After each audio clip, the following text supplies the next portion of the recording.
Data forgery adalah tindakan pemalsuan, manipulasi, atau perubahan data secara tidak sah dengan tujuan menyesatkan, mendapatkan keuntungan, atau merugikan pihak lain. Pemalsuan ini dapat dilakukan terhadap dokumen fisik maupun data digital seperti laporan keuangan, dokumen resmi, identitas, maupun data transaksi. Ada beberapa bentuk dari data forgery. Yang pertama, pemalsuan identitas. Menggunakan identitas palsu atau mencuri identitas orang lain. Yang kedua, ada pemalsuan dokumen,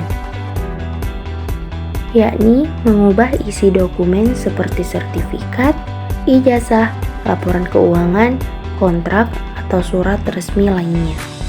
Yang ketiga, ada pemalsuan digital, yakni mengedit atau merusak data dalam sistem komputer seperti memanipulasi database, sistem absensi, atau catatan transaksi.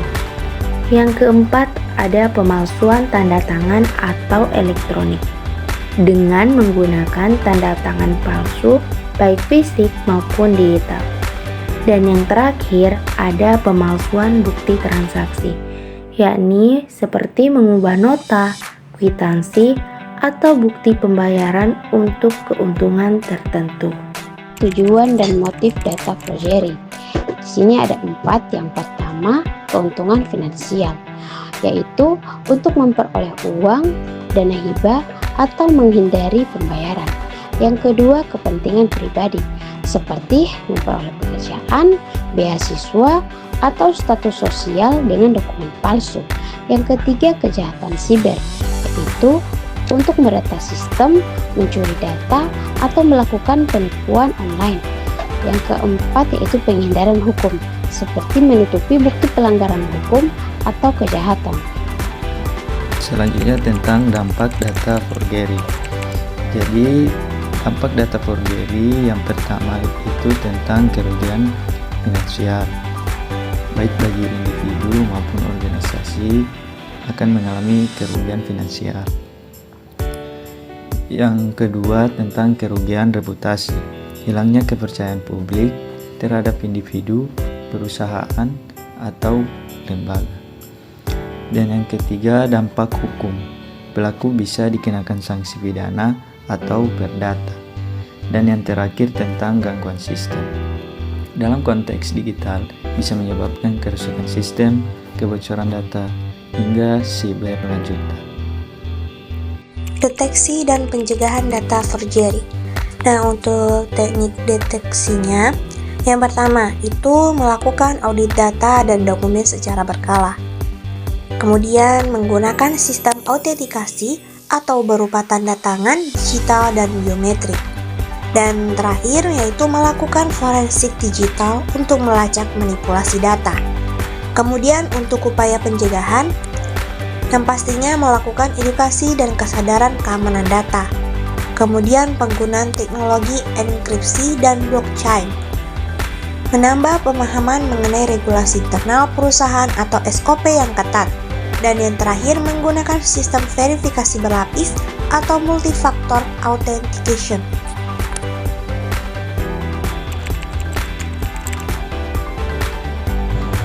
Ditreskrimsus Polda Daerah Istimewa Yogyakarta menangkap 9 tersangka pelaku pembobolan data kartu kredit untuk digunakan membeli mata uang digital kripto. Mereka mengaku sebagai customer service penerbit kartu kredit untuk mengelabui korban. Para tersangka yakni sepasang suami istri berinisial AP dan MA, kemudian inisial BD, IR, AS, IW, SW, YN, dan VW.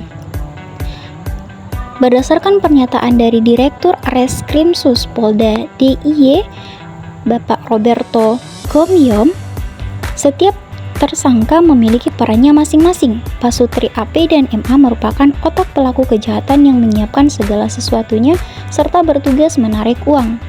Pasutri ini juga berperan menjadi pemimpin perusahaan penerbit kartu kredit yang berkantor di Jakarta Selatan.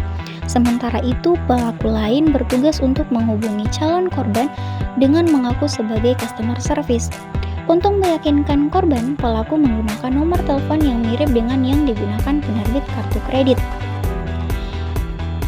Dalam penawaran tersebut, pelaku meminta data kartu kredit berupa nomor kartu, nomor CVV atau CVC, tanggal kadaluarsa, dan kode OTP.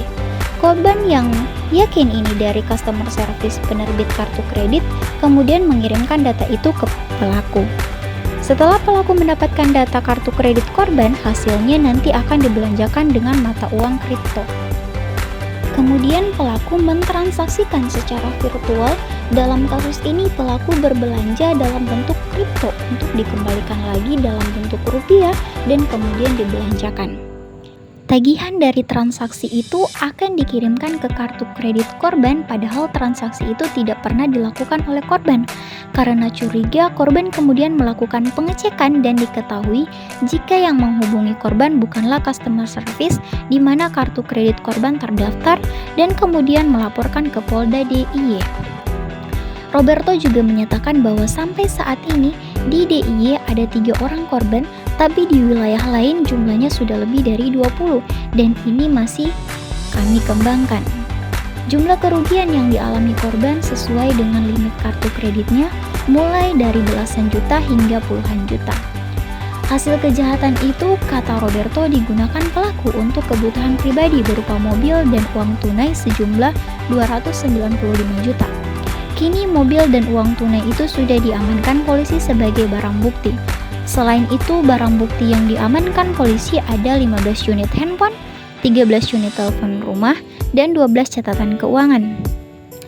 Para pelaku dijerat dengan pasal 378 dan pasal 30 ayat 1, pasal 32 ayat 1, atau pasal 35 Undang-Undang Nomor 19 Tahun 2016 tentang ITE dan pasal 3 Undang-Undang Tindak Pidana Pencucian Uang.